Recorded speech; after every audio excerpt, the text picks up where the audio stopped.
It's time for Recipe of the Day. I'm not sure there's any recipe that would ever make me actually marry someone, but this one comes the closest. Marry Me Chicken is chicken in a creamy sauce with sun-dried tomatoes and basil, and it's ready in under 30 minutes. So first, what is Marry Me Chicken? It turns out it's actually very specific in some ways. It originated with a trend from Delish, where their team said that there was a recipe so good that they wanted to marry the cooks. Now there are lots of different variations, and some of them add spinach or turn it into a one-pan meal or make it vegetarian using chickpeas instead of chicken. But the required features of the Marry Me dish seem to be consistent across all of them, and that is that there is a creamy sauce, there are sun-dried tomatoes, there is Parmesan cheese, and there is fresh basil. Although I'll tell you what to do if you have dried basil instead of fresh, don't worry. Okay, so this recipe serves four. So you're going to start with 4 chicken breast cutlets. Those are sometimes labeled as thinly sliced chicken breast. You need about 1.5 pounds for those 4 pieces. You can use 4 boneless, skinless chicken thighs instead. Just, they come in these little bundles kind of wrapped around where the bone was before the butcher cut it out. You want to unroll them and then you'll season and cook them flat. And you also can get chicken breasts. You'll need 2 medium-sized ones, but then you're going to want to slice them horizontally through, butterflying them, but cutting all the way through. And I will link to a recipe for asparagus stuffed chicken that shows how to butterfly the chicken breasts.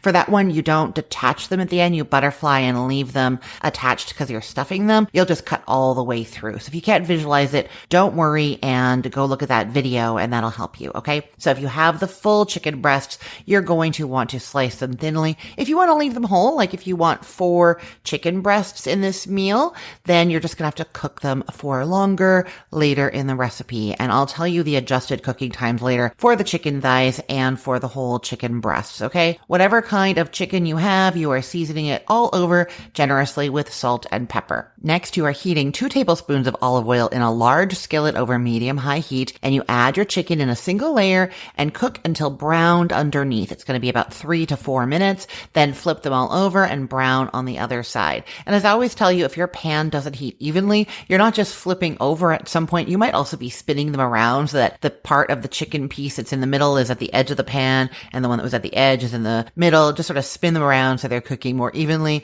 like you do with anything, grilled cheese sandwiches, pancakes. There's always some spinning as well as some flipping, right? Okay, once the chicken is browned on both sides, you're transferring it to a plate. It may not be cooked all the way through at this point. It's just browned. We'll be adding it back in later to simmer in the sauce and finish cooking. Okay, then you're going to reduce the heat down to medium, and you're adding in 3 cloves of garlic that you've minced up. You can do more if you want. I probably do more like 5 or 6, to be honest. That's going in there. You're cooking it for about 30 seconds, and then you're adding 1/2 cup of chicken broth. Now, I will just say, if you are using the dried basil instead of fresh basil, you'll want 1/2 teaspoon of it, and you actually add it now right in with the broth even. Like measure your broth into a measuring cup, add the dried basil to that broth, and then stir that basil and broth mixture into the skillet.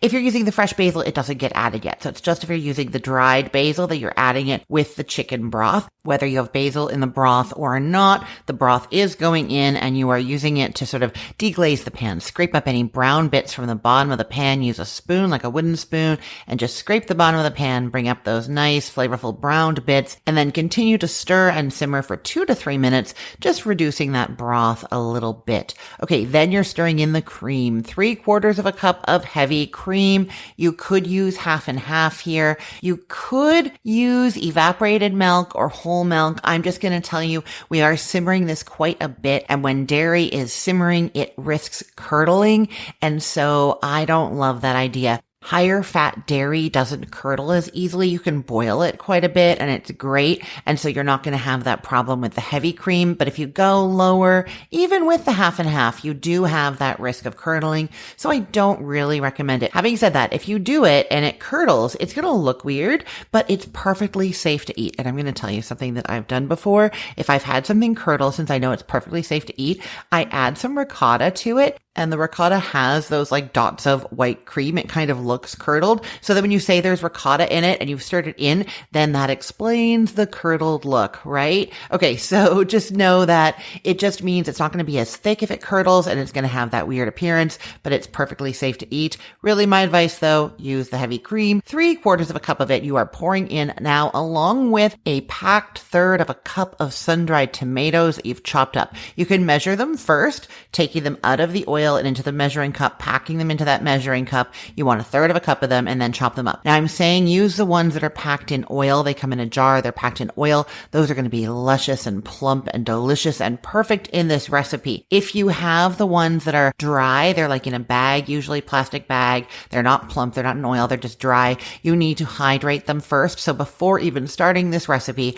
you would put them into like a bowl or glass measuring cup with more than enough boiling water to cover them. Pour that boiling water over top and leave them for 30 minutes and then drain them and chop them. Okay. So the oil packed ones are just easier. You are adding those sun-dried tomatoes when you add the cream along with 1/4 teaspoon of red pepper flakes. That's pretty spicy. You can go more if you want it spicier or less, or leave them out entirely, up to you. And you're also adding 1/8 of a teaspoon of salt. Stir and simmer until it's slightly thickened, 1 to 2 minutes. If it gets too thick at any point, you can always add a splash of broth to it and that will thin it back down.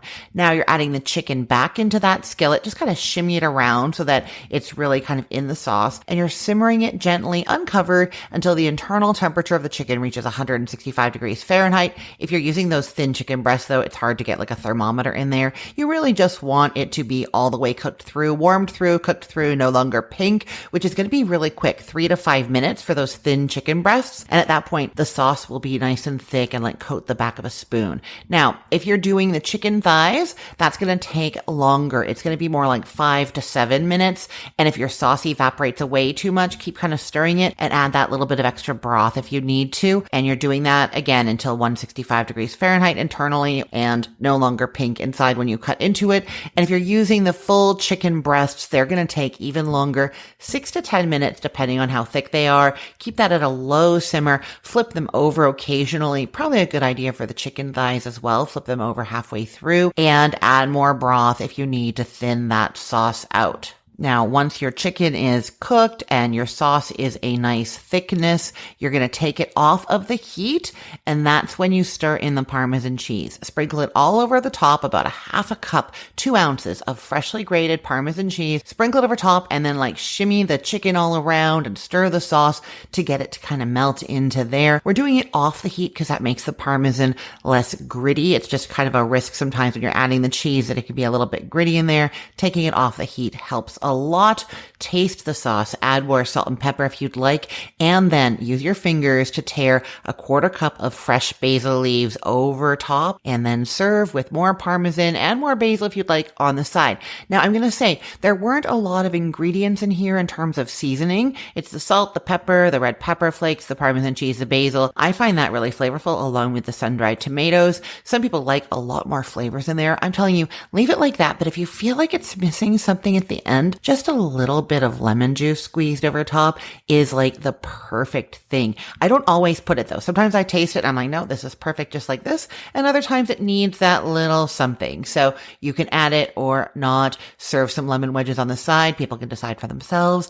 It's going to be delicious and somebody is going to ask you to marry them. I guarantee it. No, I don't. I don't think it's a good idea to marry somebody just because of one chicken dish that they make, but they're going to like it for sure. It's so tasty. I love it. My family loves it. You are going to enjoy this one. I will put the link to the recipe in the show notes for this podcast episode, or you can head to cookthestory.com/ROTD and get it there. Everything there is arranged by date, so it's helpful to know that today is April 16th of 2026. I am Christine Pittman from cookthestory.com, thecookful.com, cookfor2.us, and from this podcast, Recipe of the Day. I hope you have a great day. Let's get cooking.